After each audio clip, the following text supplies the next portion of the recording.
Welcome in. If you came in here because of the clickbaity nature of the title, then I must apologize, because when I say white, I don't actually mean white, and I think society that makes fun of whiteness is not saying white either. What they mean is white and middle upper class or higher. It's both a class and a race thing. And of course, there are people who have entered that status that are also not actually white. They could be of different races. As Atlanta or many people have said before, you can buy your way into being white. They pay to be white. With enough blood and money, anyone can be white. It's always been that way.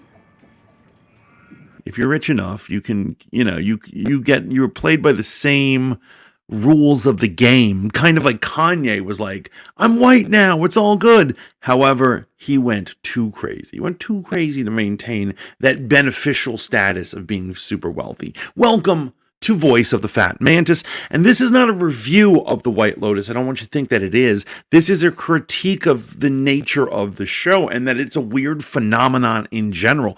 Now, before we go any further, please like, share, and subscribe, and hopefully comment. Do some stuff here, man. Love having you. I want to talk about the white nature of the White Lotus and the people who like this show. Now, what is the White Lotus? It's a show about wealthy, rich, at least millionaires, people making tons of money, and their vacation habits. So in the first season, it's an anthology. First season, it takes place in Hawaii, and the second one takes place in Italy. And as usual, there are no people of color in it. And I'm not one of those guys who want to force diversity. That's insane. If you want to make a white show and revel in being white, go for it. I mean, it works for Succession. And Succession is cool that it's like at least about business. It has that going for it, that you're like, I feel that's accessible to many people, a wider range of people than say the White Lotus, because it is about money and power plays and business, and anyone can be interested into that. However, the White Lotus is just about white, wealthy people and their ridiculous non-problems and the issues they have. The show is literally a celebration of whiteness and how great it is to be wealthy and white. Now, a lot of the viewers who tend to be, liberals, allies, things like that, they look at it and they go, oh, the show's clever because it's making fun of how out of it we rich people are. But no, it's not. It's absolutely in every way, shape, and form encouraging you to be like these idiots on the show. Now, it has great actors and actresses that I love and people who are doing good things. And I watch the show. I'm not going to front. I watch the show. But there are times where I cringe. There are times when I eye roll. And there are times when I throw up at how disgustingly privileged and out of it the writers and the creator of the show have to be. It's really an inaccessible show. And so they were bragging. They're like, oh, White Lotus brought in 4 million viewers for its season finale. That's not actually that good. That's good. That's not like super numbers. Considering things like House of the Dragon was scoring between streaming and HBO, 20 million viewers an episode. 4 million is literally nothing. And you know why? That's how few millionaires can watch it and understand it. Like, take this dude, for instance.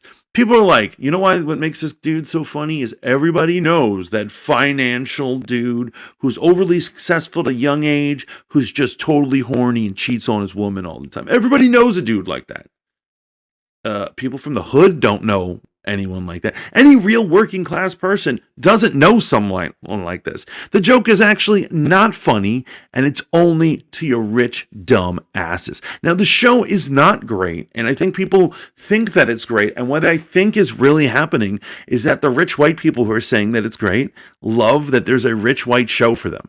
They're like, finally, a show where we don't have to have any darkies in it. That's absolutely what HBO is doing. And so HBO is one of 2 stations, there might be more stations, that try to play to this people. The very characters that are in The White Lotus are who the viewers of HBO hopefully are. Another channel that does that is, or should I say streaming app, is Apple TV Plus. Their shows are very white. They're very anemic, not jubilant or funny. And when they're trying to be jubilant and funny, it's just bizarre. And you're like, what's wrong with you people? And when they try diversity on Apple TV Plus, they just miss the mark, or it's so blatant. You're like, you've never met a black person in your life. Why are you bothering trying to tell the story of one? Because you don't know it. You don't know what you're going on about. It's like somebody rambling about nothing is what a Apple TV Plus show is like. And some people are always surprised that they're like, why don't these shows on Apple TV Plus do better? Because they only cater to a small percentage of rich white people. And that's what HBO does to a lesser extent. So here's what it is. Apple TV Plus caters to white people who are excessively wealthy, and HBO caters to people who are just kind of wealthy, which is why they can get away with shows like Watchmen or other things. So sometimes they can be like, well, we'll have sex and violence, more so than Apple TV Plus. The reason why they're able to get away with that is they're not as rich. Because the truth is that billionaires and 100 millionaires don't watch TV. They're out making money and controlling your lives. And so I gotta say, for those who are going on and on about The White Lotus, I've seen both seasons, beginning to end. I've tried to give it like serious open-mindedness and open my heart to it. And there are certain characters or certain stories that I'm open-minded to it. But in general, it's just a cesspool of disgustingness. Now, the really poor whites, and I'm sorry to speak out like this, the really poor whites will go to a KKK rally to affirm their whiteness and celebrate their whiteness, while the not as poor whites will go to a Trump rally to affirm their whiteness, and the upper middle class and beyond watch The White Lotus. So basically, this is the equivalent of a KKK meeting. Good work, HBO. Other than that, I'm probably going to watch season 3 because sometimes there's so few things on TV. You just have to watch it. That's why I was watching this. There's nothing else to watch. But other than that, you can suck my dick, HBO. But other than that, what are your thoughts about The White Lotus? Am I being too harsh on it? Am I being too critical? And for the record, I think it's fine that you guys are celebrating your heritage of being white and being assholes. That's wonderful. It's wonderful that you have a show for yourself. I'm just giving a warning label to anyone who's being convinced that this might be some sort of art or good or in any way sophisticated. This is CW for rich people. But that's my take. Remember to like, share, and subscribe. Please don't unsubscribe because of my very intense opinion. I have them. And even if you don't agree, they're at least entertaining. Until next time, ciao for now.